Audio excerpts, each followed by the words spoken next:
दोस्तों नमस्कार, मैं हूं संजीत कुमार और आपने देखना शुरू कर दिया है बिहार टीचर पॉइंट।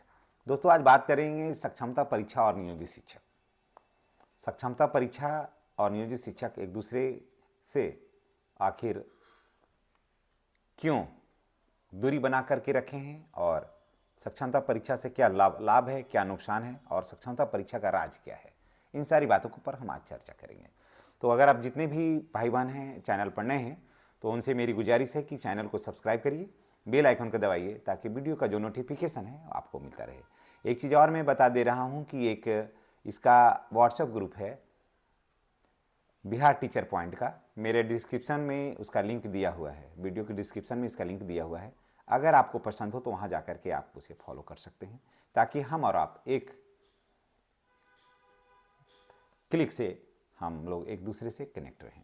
चलिए, सक्षमता परीक्षा के पीछे सरकार की क्या कहानी थी, सरकार सक्षमता परीक्षा क्यों ली और सक्षमता परीक्षा दे देने के बाद से क्या कुछ फ़ायदा होगा, ये सारी बातें की जानकारी यहाँ आप हमको आपके साथ हम शेयर करते हैं। देखिए, सक्षमता परीक्षा जो था वो पूर्ण रूप से राजकर्मी का दर्जा हासिल करने वाला परीक्षा तो नहीं था। इसमें तो कोई अतिशयोक्ति नहीं है। देखिए, सक्षमता परीक्षा था कि आप नाम मात्र का राजकर्मी बन जाइए, बन भी रहे हैं, लोग पसंद है तो बन भी रहे हैं, लेकिन पूर्ण रूप से राजकर्मी आप इसे नहीं कर सकते हैं।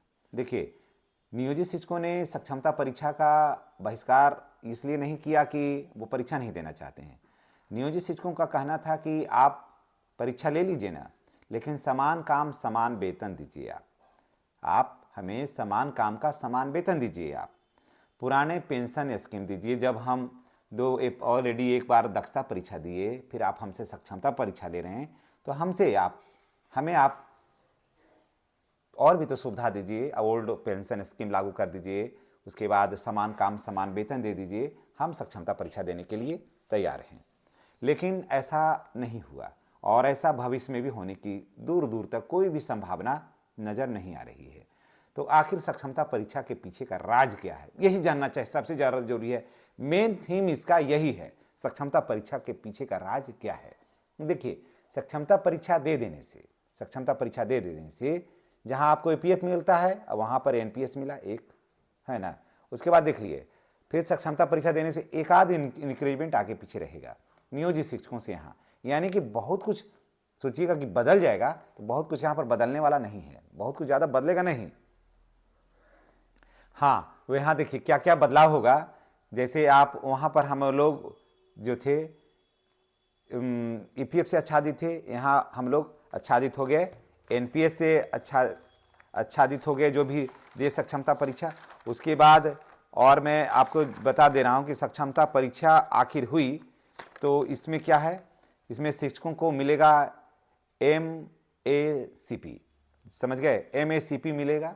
पहले हम जो नियोजित शिक्षकों को क्या था, ACP का लाभ मिल रहा था, अब मिलेगा MACP का लाभ। तो ACP में क्या हो रहा है कि 2 इंक्रीमेंट होते होते नौकरी समाप्त हो जा रही है, लेकिन MACP में 3 लाभ होने का जो है संभावना प्रबल हो जाती है। ये हो गया। और देखिए, ये तो छोटा मोटा सुधार हुआ है, और अब देखिए बात कहाँ है कि इसके पीछे की कहानी क्या है। सरकार दरअसल क्या हो रहा था कि लगभग 76-78 हज़ार का फाइलें सरकार के पास मिल ही नहीं पा रही थी। अब नहीं मिल पा रही थी तो आप सवाल सोचिएगा कि सरकार ही से नहीं मिलती है तो आम आदमी क्या करेगा। लेकिन देखिए, सिस्टम में ऐसे लोग बैठे हैं जो चाहती नहीं थी कि सरकार का हाथ जो है वो फाइल तक पहुंचे।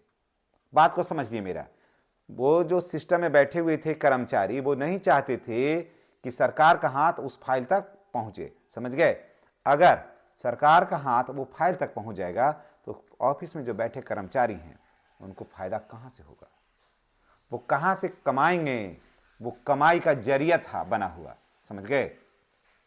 तो सरकार को ये बात को लगा कि ऐसे तो पकड़ पाना बहुत मुश्किल काम है, तो ले आते हैं एक एग्जाम, सबों को प्रेरित करेंगे वहाँ एग्जाम देने के लिए, कुछ कुछ सुविधाएं बढ़ा देंगे, और ताकि सही शिक्षक वहाँ चले जाएंगे, और जो शिक्षकों में कुछ त्रुटि रहेगी, यानी डॉक्यूमेंट से कुछ त्रुटि रहेगी, तो वो पकड़ा जाएंगे, वो छना जाएंगे। यानी कहने का मतलब यह है कि सक्षमता परीक्षा जो है वो शिक्षकों का योग्यता का मापने का पैमाना नहीं है, सक्षमता परीक्षा है सर्टिफिकेट का मापने का पैमाना। और किस विद्यालय में आप काम कर रहे हैं, जिस विद्यालय में आप काम कर रहे हैं वो विद्यालय को छोड़ करके बाहर आना, यही इसका मेन उद्देश्य था। तो बहुत सारे शिक्षकों ने सक्षमता परीक्षा दिया भी, बहुत बड़े पैमाने पर आज भी शिक्षक जो है सक्षमता परीक्षा नहीं दे रहे हैं, जबकि इसका घोषणा जो है इसके लिए माननीय मुख्यमंत्री बार बार सदन में भी उठाते हैं कि सक्षमता परीक्षा दे दीजिए, राजकर्मी का दर्जा हासिल कर लीजिए। तो इसके पीछे का प्लान भी है तैयार कि सक्षमता परीक्षा अगर नहीं देंगे तो अब क्या करना होगा। तो मैं आपको बता देता हूं, उसकी एक संभावना मैं आपको दे दे रहा हूं कि टोटल का डॉक्यूमेंट वेरिफिकेशन होगा सबसे पहले, क्योंकि इन लोगों जो बचे हुए रहेंगे उनका डॉक्यूमेंट वेरिफिकेशन होगा सबसे पहले, इन्हीं का होगा। और उधर भी डॉक्यूमेंट वेरिफिकेशन हो रहा है। लगभग 12,000 शिक्षक जो हैं वो संदेह के घेरे में आ गए हैं। 3,000 तो बिल्कुल पकड़ा गया है जिनसे राशि की वसूली की जा रही है, और अब 12,000 जो है वो संदेह के घेरे में आ गए हैं। उनको 1 से 1.5 महीना के अंदर उन पर प्रपत्र का गठित होने वाला है। और उसके बाद अभी जो विशिष्ट शिक्षक बने हैं या विद्यालय प्रधान बने हैं या फिर बीपीएससी में जो शिक्षक चले गए हैं उनका भी डॉक्यूमेंट वेरिफिकेशन नहीं हुआ है। जी नहीं, अगर लोग सोच रहे हैं कि यहाँ से वहाँ चले गए हैं तो डॉक्यूमेंट वेरिफिकेशन हो गया, तो डॉक्यूमेंट वेरिफिकेशन अभी नहीं हुआ है।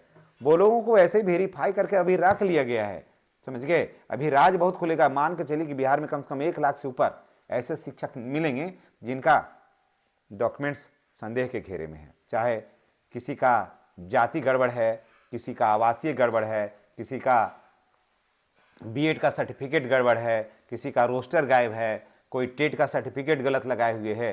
तो ये सारी बातों का राज खुलेगा। तो सक्षमता परीक्षा के पीछे का राज यही है कि जो डॉक्यूमेंट्स पर आप काम कर रहे हैं वो डॉक्यूमेंट्स दिखलाइए और अपना मूल विद्यालय छोड़िए। आप जैसे बहुत सारे ऐसे शिक्षक अभी हैं, बहुत सारे लंबे, उसमें संख्या बहुत है कि योगदान किया अपने ही विद्यालय में और अपने ही विद्यालय में वो बने हुए हैं। बहुत सारे शिक्षक योगदान किए और उसके बाद फिर चले गए दूसरी जगह। तो जो लोग दूसरी जगह चले गए अभी फिलहाल उनका कोई छेड़छाड़ नहीं होगा, लेकिन जो अपने ही विद्यालय में बने हुए हैं तो अपने विद्यालय में क्या कि वो लोकल थे, वहीं पर रहना ही चाह रहे थे, तो अपने विद्यालय में बने रहने के लिए सक्षमता परीक्षा नहीं ली गई है। सक्षमता परीक्षा का ये उद्देश्य ही नहीं है। सक्षमता परीक्षा का ये उद्देश्य है कि मूल विद्यालय को आपको छोड़ना होगा और विद्यालय की संरचना को एक नए तरीके से व्यवस्थित करना होगा, समझ गए। इसीलिए सभी विद्यालय में प्रधान शिक्षक आए। हाँ, सक्षमता परीक्षा उन लोगों को बहुत ज्यादा सूट किया है।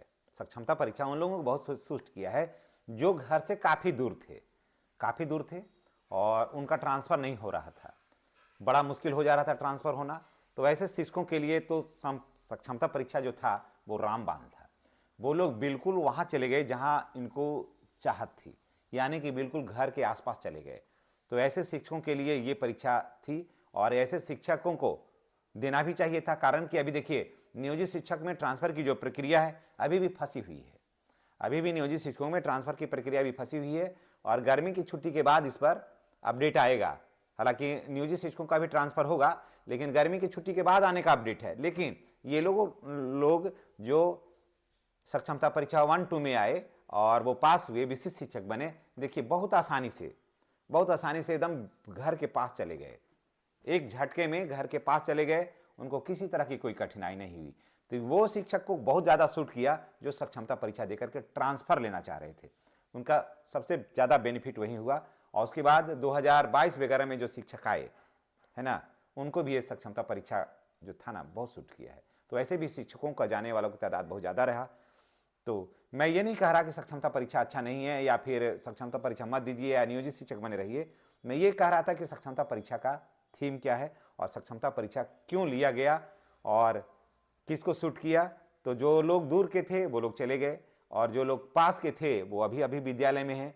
तो अब अपने विद्यालय में कोई भी नहीं रहेंगे और जिस सर्टिफिकेट पर आप नौकरी कर रहे हैं वो सर्टिफिकेट आपको दिखलाना होगा, विशिष्ट बनने के बाद भी और नियोजित बने रहने के बाद भी। दोनों स्थिति में आपको सर्टिफिकेट दिखलाना ही होगा।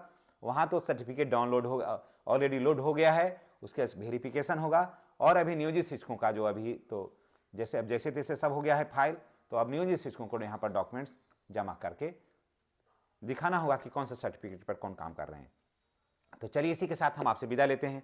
अगर आप हमसे कनेक्ट होना चाहते हैं और भी बेहतर तरीके से, तो हमारा व्हाट्सअप चैनल है बिहार टीचर पॉइंट के नाम से, डिस्क्रिप्शन में दिया हुआ है उसका लिंक, वहां जाकर के आप जुड़ सकते हैं और चैनल को सब्सक्राइब भी करिएगा। धन्यवाद।